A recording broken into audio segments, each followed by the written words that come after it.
Pozdravljeni! Obiskovalci mesta Kamnik, ki se povzpnejo na malograjski hrib, v ozadju poleg krasnih kamniških planin in vrhov ogledajo tudi mogočen mekinski samostan. V srcih domačinov, prebivalcev Mekin in Kamničanov še vedno živi spomin na Uršulinke, ki so bile njegove zadnje lastnice. Malo manj pa je Kamničanov, ki vedo, da je prvotni samostan nastal za drug red, red Klaris, in je bil to prvi ženski samostan tega reda pri nas.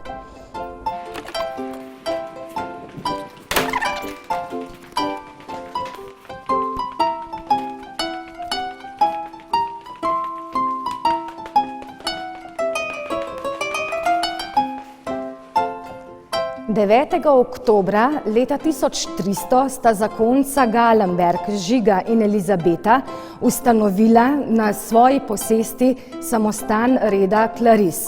V mekinski samostan so vstopale predvsem gorenjske plemkinje in pa predstavnice višjih slojev meščanstva, saj je bil pogoj za vstop v samostan dota, ki jo je novo vstopla redovnica prinesla s seboj.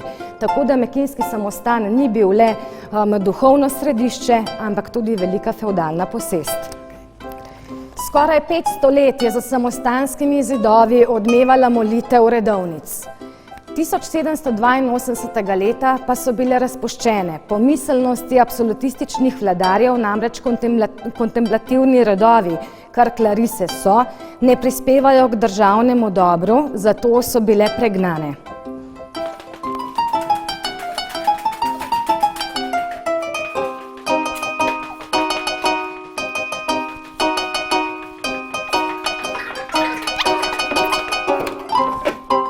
Redovnice so v mekinskem samostanu bivale v bogastvu, kakršnega so bile vajene od otroških let, vendar so se zavezale klauzuri, kar je pomenilo, da ko so vstopile v samostan, nikoli več niso zapustile samostanskih zidov. Njihova edina komunikacija z zunanjim svetom je potekala skozi rešetke, kakršne vidimo tukaj.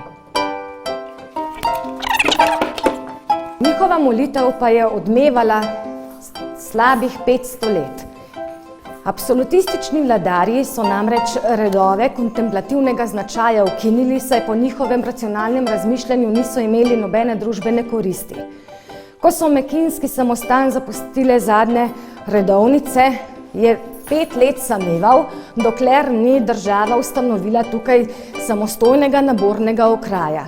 120 let je samostan služil kot vojašnica, nekaj časa kot zapor in kot bolnišnica, dokler tudi država ni ugotovila, da od propadajočega objekta ni nobene koristi.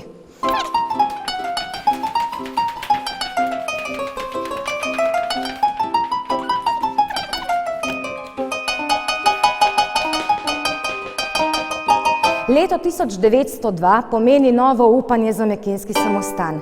Kupile so ga namreč ljubljanske Uršulinke, ki so ga temeljito obnovile, leto kasneje naselile in tukaj odprle tudi dekliško šolo.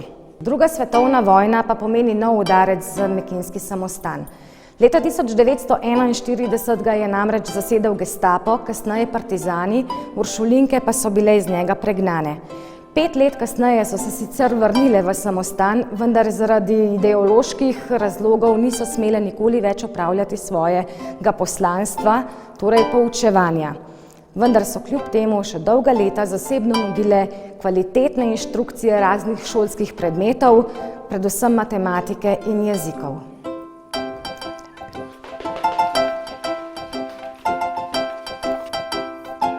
Ves čas po drugi svetovni vojni, pa vse do leta 1990, so imele nune v lasti le majhen del samostana, za katerega so vzorno skrbele.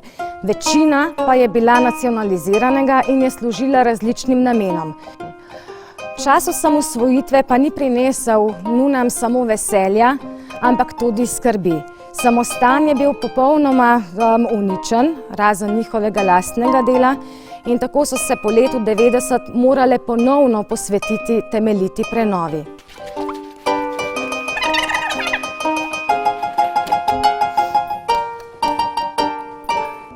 Občina Kamnik je v darilu prepoznala ogromen potencial in podjetniško priložnost.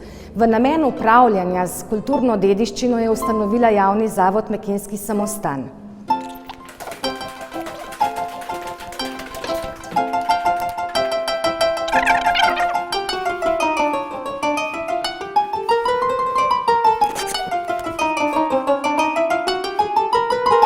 Vse več ljudi v Kamniku in pa tudi širši okolici prepoznava sedaj javni zavod Mekinjski samostan kot enega izmed pomembnejših kulturnih centrov. Vendar to samo za preživetje ni dovolj, zato smo že v letu 2019 odprli tudi namestitvene kapacitete.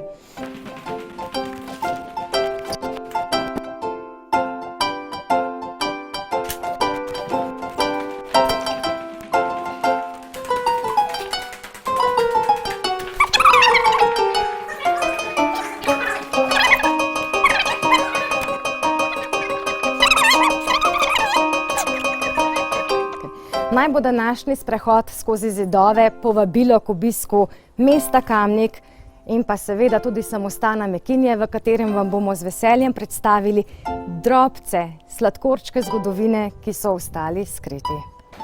V samostanu Mekinje smo prav pred nekaj dnevi dobili pozitivno rešen razpis od LASRC Slovenija in s tem pridobili sredstva za obnovo muzeja Uršulink in Claris.